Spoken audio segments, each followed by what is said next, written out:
Hello, and welcome to Ask Dr. B.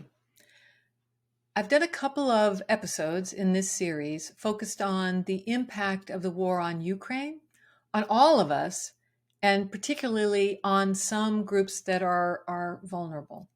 If you want to take a look at those, you can easily find those here on the Weeby channel. Today, I want to talk for a couple of minutes about how we need to protect another group that is very vulnerable, our children. So our children are often with us when we're watching the news, when we're in the car listening to these reports, and we are seeing and hearing horrific stories, brutality, crimes against humanity. And it is important that we as adults, that we are witness to these events because that galvanizes our commitment to do all that we can to end these conflicts.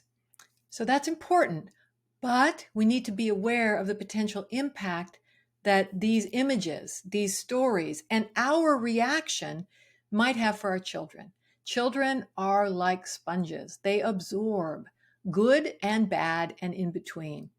So people often assume that they're very young children, they're toddlers, they're preschoolers, that they're sort of oblivious.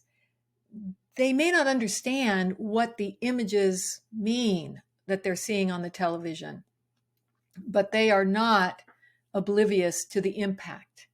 There's a concept that we'll talk about in future episodes more and more called secondary trauma, which means that somebody is absorbing trauma because they are hearing about it, they are witnessing it, and not that they are the person that the trauma is happening to.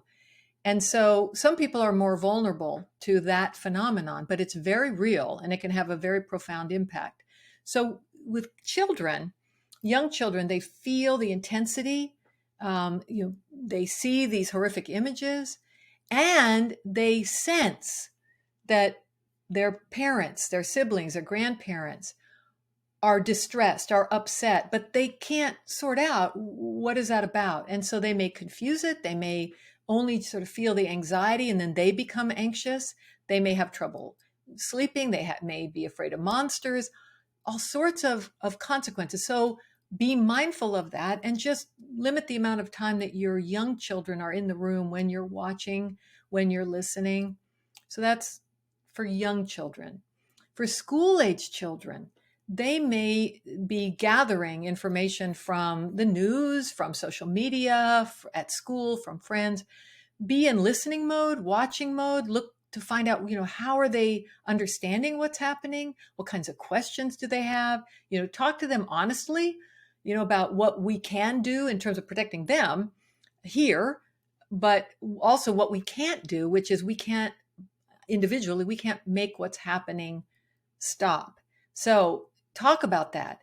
If there are activities that you're involved, if you are contributing in any way, assisting, supporting, helping, whatever you may be doing, share that with them. It's always good to involve our kids in our philanthropic and humanitarian efforts. It's good for them to talk to them about that, especially if there are people in your community that you're helping or that take them along when you can.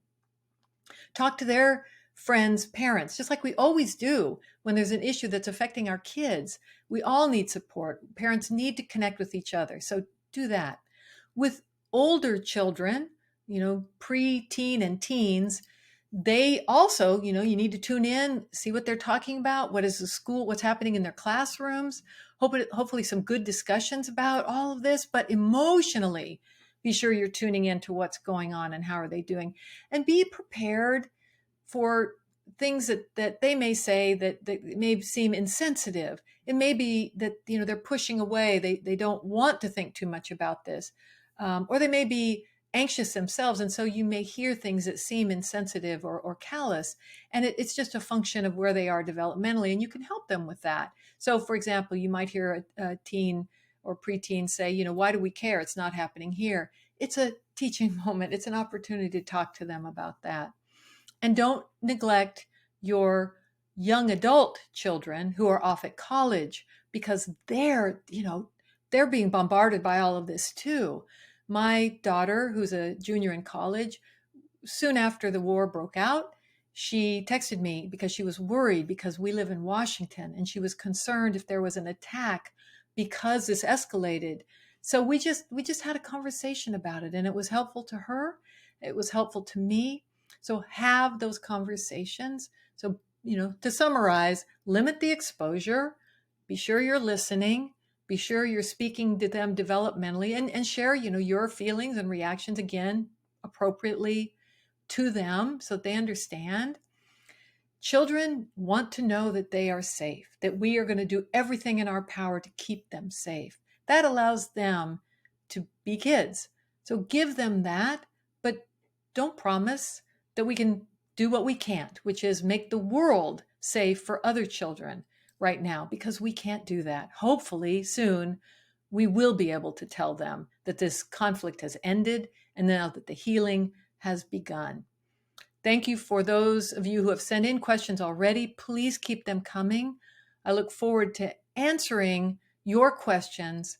Together, we can learn how to be well. Thank you.